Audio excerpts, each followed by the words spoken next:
फिलिस्तीन की सरजमीन। फिलिस्तीन एशिया के दक्षिण पश्चिमी भाग में स्थित इलाके का नाम है। इसकी सीमा उत्तर से लेबनान, उत्तर पूर्व में सीरिया, पूर्व में जॉर्डन, दक्षिण में लाल सागर, दक्षिण पश्चिम में मिस्र में सिनाई और पश्चिम में भूमध्य सागर से लगती है। इस इलाके ने मानव इतिहास में सभ्यता के पहले दर्ज रूप को जेरिको शहर में देखा, जो 10,000 साल पहले स्थापित किया गया था। तब से यह कनानियों और फलिस्तीनी नामक समुद्री आप्रवासियों द्वारा बसा हुआ था, जो बाद में उनके साथ एकीकृत हो गए। इसके बाद इस पर रोमनों, यहूदियों, मुगलों और ईसाई धर्मयोद्धाओं ने आक्रमण किया। 7वीं शताब्दी के बाद से इसकी अधिकांश आबादी ने इस्लाम अपना लिया और 1917 तक लगातार मुस्लिम शासन में शामिल हो गए, जो ओटोमन राज्य के पतन का वर्ष था, जब फिलिस्तीन ब्रिटिश शासनादेश के तहत आया, जिसने एक यहूदी देश बनाने के ज़ायोनी सपने को साकार करने की सुविधा प्रदान की और फिलिस्तीन में घर बना लिया। 1948 में ब्रिटिश शासनादेश समाप्त हो गया और यह क्षेत्र स्थानीय अरब आबादी और अप्रवासी यहूदियों के बीच सैन्य विवाद का विषय बन गया। इस विवाद के परिणामस्वरूप 77% क्षेत्र पर ज़ायोनी इज़राइल राज्य की स्थापना हुई और 9 लाख स्थानीय अरबों का विस्थापन हुआ, जो प्रारंभिक कनानी, फिलिस्तीन और अरब जनजातियों के वंशज जो इस्लाम के आगमन के बाद वहां बस गए। इसके बाद 1967 में एक युद्ध हुआ, जिसके परिणामस्वरूप इज़राइल ने अधिक फिलिस्तीनी भूमि पर कब्जा कर लिया, जो उस समय पड़ोसी अरब देशों के शासन में थी। तब से इज़राइल ने पूरे फिलिस्तीन और कुछ पर प्रत्यक्ष सैन्य कब्जा बनाए रखा, सीरिया, लेबनान और मिस्र के क्षेत्र। लेकिन इस कब्जे को लगातार नागरिक और सैन्य प्रतिरोध का सामना करना पड़ा, जिसने इस क्षेत्र को फोकस में ला दिया और समाचार और विश्व मीडिया में इसके लिए एक महत्वपूर्ण स्थान आरक्षित कर दिया।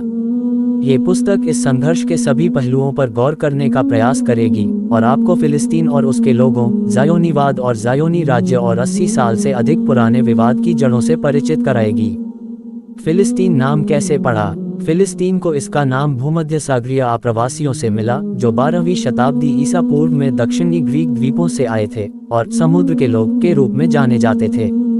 पुरानी मिस्र की लिपियों में उन्हें PLST के रूप में संदर्भित किया गया था। एन को संभवतः बाद में संज्ञा को बहुवचन बनाने के लिए जोड़ा गया था। उन्हें पलिश्ती कहा जाता है। वह भूमि, जिसे पहले कनान भूमि के नाम से जाना जाता था, नए बाशिंदों के नाम पर आ गई और फिलिस्तीन के नाम से जानी जाने लगी। मुस्लिम शासन की सदियों के दौरान फिलिस्तीन एक बड़ी भौगोलिक इकाई, बिलाद अल शाम या ग्रेटर सीरिया का एक अभिन्न अंग रहा है, जो उस समय की भाषा में एक उपजिला या झुंड के रूप में था। फिलिस्तीन के उपजिले ने वर्तमान की तुलना में एक बड़ा क्षेत्र अपनाया। नई सीमाएं ब्रिटिश उपनिवेशीकरण 1918 से 1948 के दौरान और फ्रांस और ब्रिटेन के बीच साइक्स-पिकोट समझौते के आधार पर निर्धारित की गईं, जिसने विघटित ओटोमन राज्य के क्षेत्रों को विभाजित किया।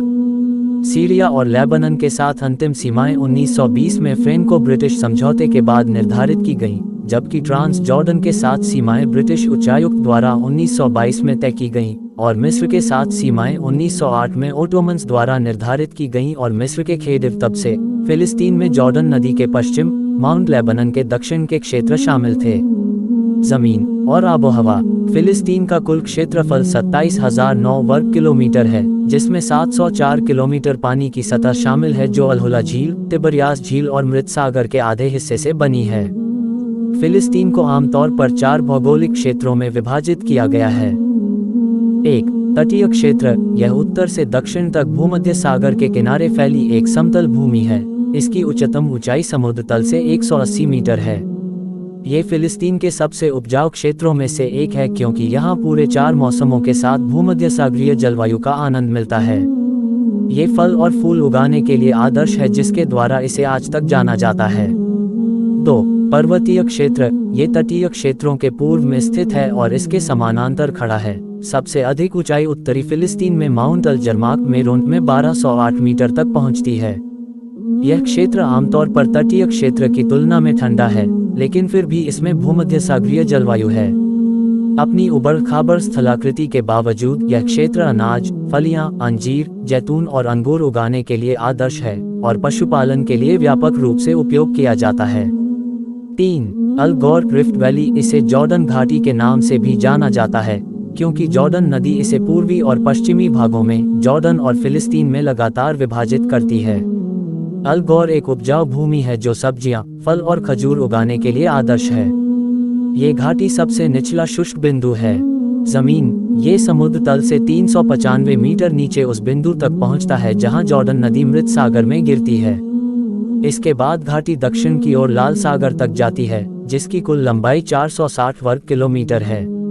मृत सागर पृथ्वी पर सबसे खारा समुद्र है और इसमें किसी भी प्रकार का समुद्री जीवन नहीं है।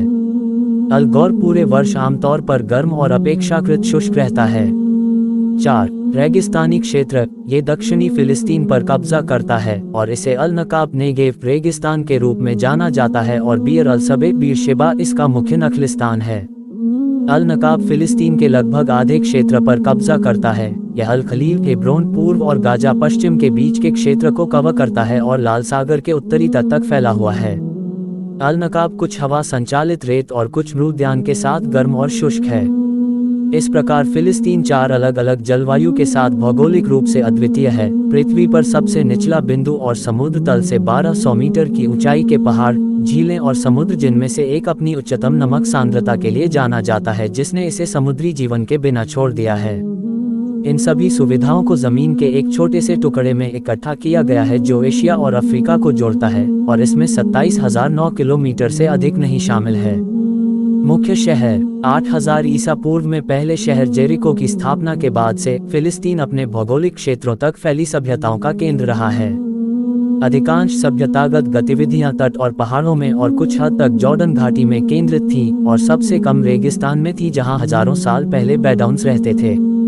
तट के मुख्य शहर याफा, जाफा, अक्का, एकड़, हाइफा, गाजा और इस्डोद हैं, जबकि पहाड़ी क्षेत्र के मुख्य शहर अल-कुद्स, यरूशलेम, अल खलील हैं। हेब्रोन, रामल्ला, नाब्लस, बेतलहम, नाजरेत और सफद। जॉर्डन घाटी का मुख्य शहर जेरिको है और रेगिस्तान का बीर अल सबे बीरशेबा है।